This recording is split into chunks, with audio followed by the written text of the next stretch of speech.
Assalamualaikum warahmatullahi wabarakatuh. Hello class.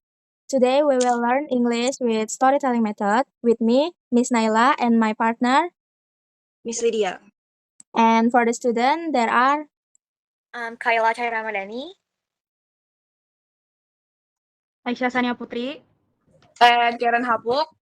Okay, so today we're going to tell the folklore story of Bawang Merah and Bawang Putih.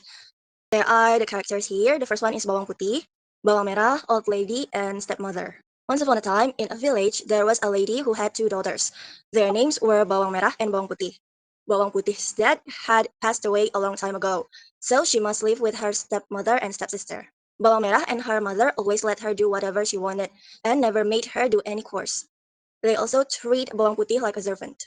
Bawang Putih had to do all the chores like washing clothes, cooking, and cleaning the house by herself. Bawang Merah and her mother just sat around and did nothing.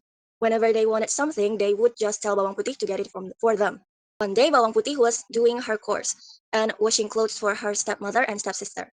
But she didn't know that her stepmother's favorite scarf got washed away in the river. When Bawang Putih found out, she felt very sad and worried. She was afraid that her stepmother would be angry and blame her for the missing clothes.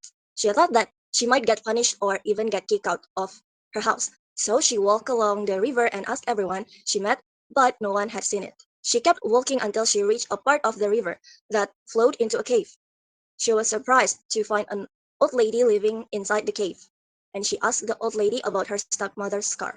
The old lady knew where it was, but she said that Bawang Putih had to help her with some work first. Bawang Putih was happy to help, and she cleaned and tidied up the cave.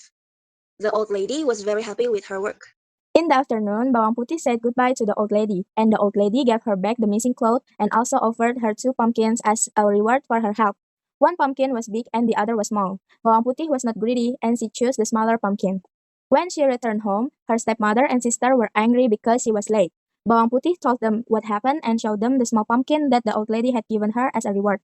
But her stepmother was still angry and took the pumpkin then threw it on the ground until it broke. But something amazing happened.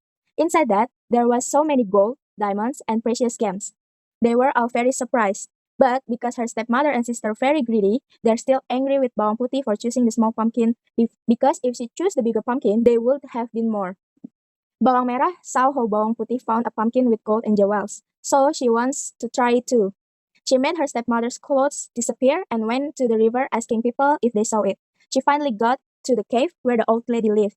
Unlike Bawang Putih, Bawang Merah was lazy and didn't want to help the old lady. She even demanded the old lady to give her the big pumpkin. The old lady gave her big pumpkin and Bawang Merah was very happy and brought it home. She imagined all the gold, diamonds, and precious gems that would be inside it. Her stepmother was also happy to see her. They both were excited to open the big pumpkin. But when they opened it, instead of gold and precious gems, out came snakes and other venomous animals. They both ran away and scared. They understood their bad behavior and apologized to Bawang Putih. Bawang Putih, who was kind-hearted, forgave them. The end of the story. Okay, now who wants to retell the story for us? Okay, Aisyah. So, my name is Aisyah and I will retell the story. So, there is a girl named Bawang Putih. She lives with her stepmom and stepsister, Bawang Merah. They treat her badly and make her to do all the chores. One day, Bawang Putih helps an old lady because she finds the missing clothes she's been looking for, and as a thank you, she gets a pumpkin full of gold. Bawang Merah tries to do the same, but she's rude to the old lady. So she also gets a pumpkin, but it's full of scary stuff. In the end, Bawang Putih and Bawang Merah get what they deserve.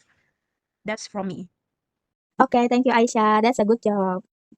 And then for the next question, who can tell what the moral of the story from Bawang Merah and Bawang Putih? The moral of the story. Okay, Karen. Okay, my name is Karen Hapuk. I want to answer the question. The story tells us that good values like honesty, passion, and hard work will bring happiness, while bad traits like jealousy and being mean will only bring misery to life. Okay, thank you, Karen. Such a nice answer. So moral of the story is we must be kind and honest and good things will come to you. And don't be jealous or mean because it will hurt you in the end. So thank you for today, class. See you in the next Thank you. meeting. Bye. Bye-bye.